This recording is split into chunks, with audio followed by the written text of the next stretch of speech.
ইঁদুর দেখে মামদো কুকুর বললে তেড়ে হেঁকে, বলবো কি আর, বড়ই খুশি হলেম তোরে দেখে।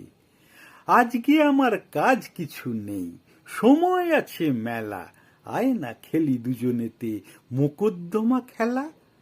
তুই হবি চোর, তোর নামেতে করব নালিশ রুজু। জজকে হবে, বললে ইঁদুর বিষম ভয়ে জুজু। কোথায় উকিল, পেয়দা, পুলিশ, বিচার কিসে হবে? মামদো বলে, তাও জানিস নে, শোন বলে দিই তবে। আমি হব উকিল, হাকিম, আমি হব জুরি, কান ধরে তোর বলবো বেটা, ফের করেছিস চুরি। শটান দেব ফাঁসির হুকুম অমনি একেবারে। বুঝবি তখন চোর বাছা দোন, বিচার বলে কারে।